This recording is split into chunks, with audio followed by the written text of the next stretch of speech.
A security breach exposed more than 1 million DNA profiles on a major genealogy database. First GED match, which is where you go and find other people who have gotten their GED. The DNA database that helped identify the Golden State Killer was hacked.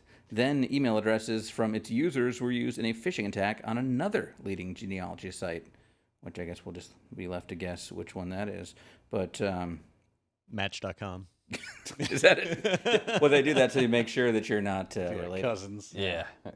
Or if you're from the hills, then they make sure Smart. you are cousins. Yeah.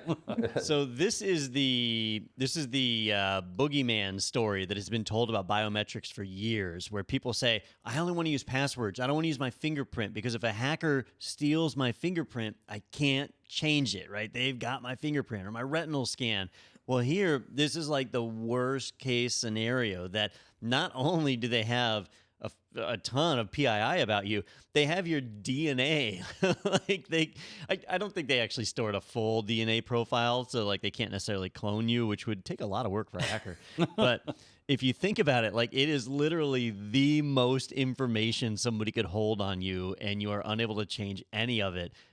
It really shows the risk. And I know I personally have made fun of services like 23andMe and said, you got to be a sucker to send your data in on that. But I know numerous people here in the building with me that have done it, and even have like their entire families done. Peter, do you have something to tell I was us? trying to give you an out there, Peter, because I do know other people in the building, but yeah. Yeah, no, that was me. Well, no. We did have some interesting discussions prior to the podcast about this, because I just feel weird about like volunteering just any part of my information. But then can you imagine being like the Golden State Killer? Did you see like a picture of him? No. He's like this old decrepit man. And they finally caught him. Yeah. And they were like, we got you. Yeah, and by the way, you're 70% Irish. Yeah. But yeah, it's just weird. I don't know. I feel weird about that because... Well, the conversation kind of went down the road of they were able to, or at least from our understanding of the articles that we've read, is that basically from using DNA profiles on using companies like GED Match or whatever it's called, that they were able to extrapolate that this is the person because we have a DNA sample from one of the killings, or they had a partial sample. They had a partial profile.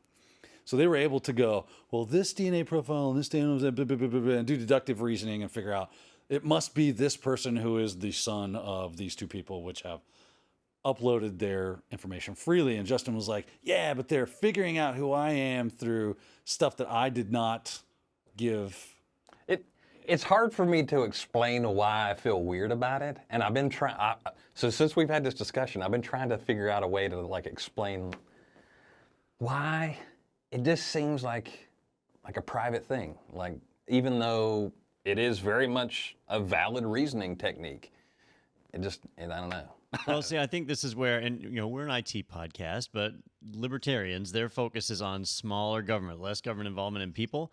And so here, like, law enforcement as an extension of government is tracking your family history. That does seem weird, right? But doing it for a good reason, trying to solve a crime. But then when the hackers get the data, that's a different story. And I don't know how the hackers would be able to use this maliciously yet.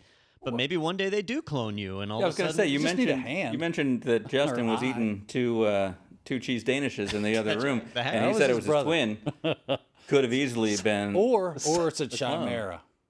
Yeah. So what's funny is we found out the hacker group is called the police. Oh, that's Oh, shoot. If you enjoyed that segment, be sure to check out our entire podcast available in the playlist right here. And you can always subscribe to stay up to date with the latest tech news and other happenings in the IT world. Be sure to tune in every Thursday for new episodes. I hope to see you there.